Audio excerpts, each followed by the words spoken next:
What planner do I recommend? Well, as a CEO of several multi-million-dollar companies, as well as an author, a speaker, an investor, I have to get a lot done. So which planner do I recommend? That's what we're going to cover in today's video. And don't forget to subscribe as I release new videos each and every week.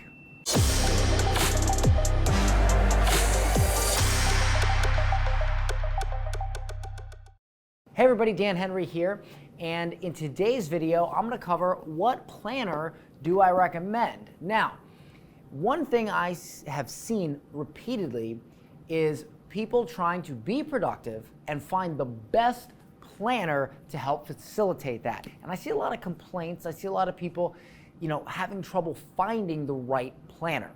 And so what I'd like to do in this video is cover exactly which one I recommend and why, and the answer may shock you. As well, let me know in the comments if you use a planner or not. Would love to know how many of you use a paper planner. So a few years ago, I really decided that if I wanted to get to the next level, I needed to become more productive.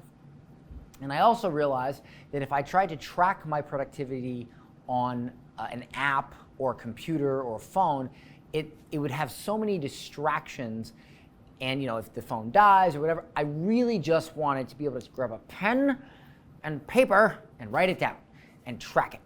So what do I do to be so productive, and how and which planner do I use? Well, first of all, when it comes to managing your calendar or something like that, I still do use Google Calendar. I only manage my daily tasks on a planner. So when I sat down to find one, here's what happened. I bought literally the top 15 or 20 planners on the market, because I said, you know what, I'm not going to spend time going through a planner, figuring out if I like it or not, then ordering another one. I'll just buy all of them, I'll lay them out on the floor, and I'll see which one I liked. And out of 20 or so planners, I liked absolutely none of them. They were all terrible, overcomplicated, or just plain ridiculous. I mean, some of these planners I literally had to have an astrophysics degree to use. Like they needed to come with a manual. What kind of planner needs to come with a manual? I mean, if I have to learn how to use a planner, then it's not a very productive planner, because I shouldn't spend time learning it. I should be spending time doing.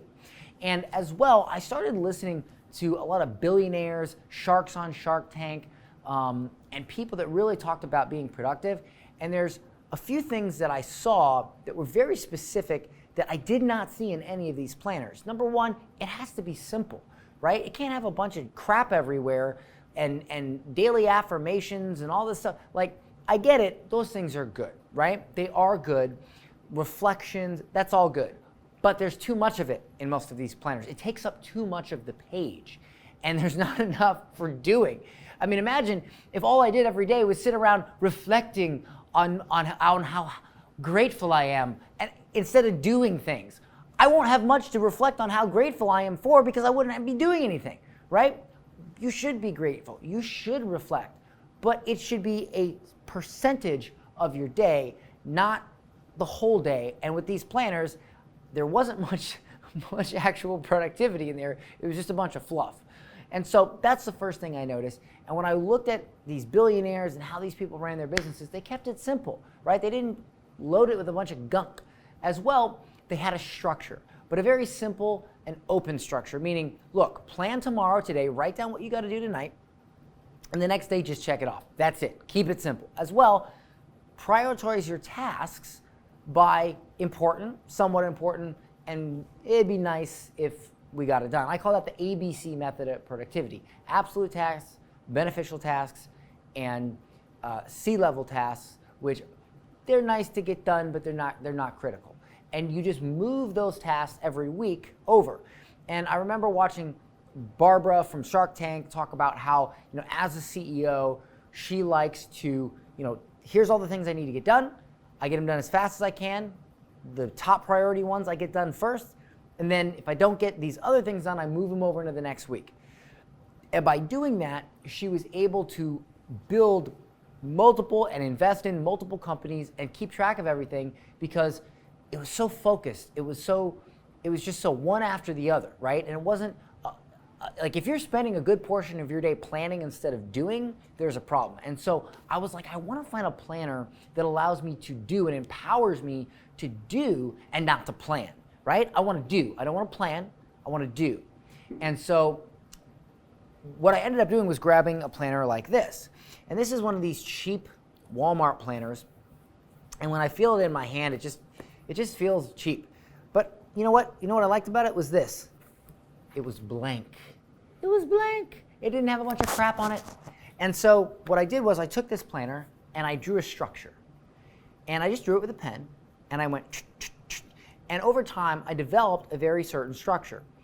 And I started using it over and over and over, and I began to become massively productive. I was focused. Sure, my appointments and whatnot were on my calendar. Sure, major project management in my company happened on Trello. But as far as what I got to get up every day and get done, who I got to call, what do I got to do, what I got to work on, what I got to find out, it went in here, right in this planner, checked it off. But after a while, I got sick and tired of taking a blank planner and drawing out my structure and drawing out my planning method. And so I went to like a Kinko's or 48 Hour Books, and I had them printed up. I redrew it out on a PDF. I had it printed up. I started using it every day. And then I started giving it to some friends of mine, some other CEOs, and some of my staff, and they all said, Dan, this is the planner. This is the planner for doers. This is the planner for entrepreneurs. This is the planner for CEOs. Why don't you sell this? And I went, wow, I should sell that, because that's what I do. I create companies. And so I thought, well, you know what I'm going to do? I'm going to create not only a planner that gets things done, that's simple, that does have things like productivity tracking and daily quotes and productivity tips and a place for reflection, but in moderation. And I'm going to create something high quality so that when you're an entrepreneur or a CEO or a doer, you don't feel like you have this cheap crap in your hand. No, you feel like you have this in your hand. This is the Plan Tomorrow Daily Planner. So which planner do I recommend? The one I created, honestly, because this is the only thing that I can sit down, open it up, and begin doing. And that is how simple it is.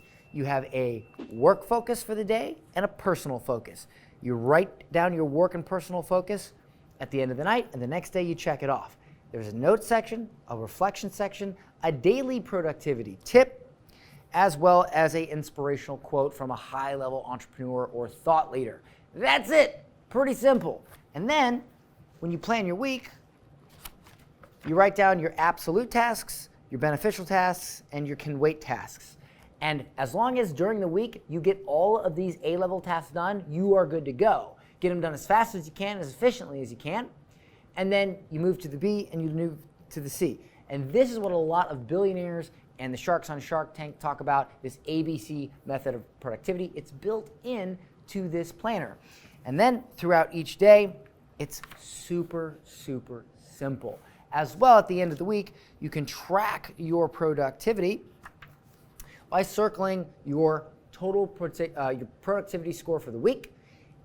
Anything you learned that week, for instance, you can write down 3 things that you did to improve. You can review the different things that you did during that week, and you can really reflect. And then what you do is, when you're done with this planner, you go back and you look at the scores. And you look at the weeks that were more productive than others, and then you look at what you wrote down. And now you can begin reverse engineering your own productivity. And so you see how I don't make you follow a certain productivity, structure or plan. It's wide open. It's like open source. And I allow you to empower yourself to be productive, not to get stuck planning, right? You don't want to get stuck planning. You want to do. So a good planner to me is one that plans as little as possible but empowers you to do. And there's some other cool stuff in here, like over 90 productivity tips, as well as at the end of the planner you can calculate your total productivity score so you see how you were productive over the 90 days. And because my roots are in info products and online courses, I decided to throw in a free productivity class when you buy the Plan Tomorrow Daily Planner. And yes, that is the name of my new company, Plan Tomorrow. And I would never have been able to get that company up and running while still maintaining my other companies, investments, books, if I wasn't productive. And this is my secret weapon. So what planner do I recommend? This one. And if you want to get on the early notification list, check the link below this video and you can get on the waiting list for when these are ready to ship. When you hold this in your hand, it feels so high quality. Trust me, you will never be able to hold another planner again because you just won't want to take a step down. So grab this and also subscribe because I release new videos like this all the time. I'll tell you about my new companies, my new products, new stuff I've learned, and reflections of building an 8-figure company along the way. Talk soon. See you in the next video.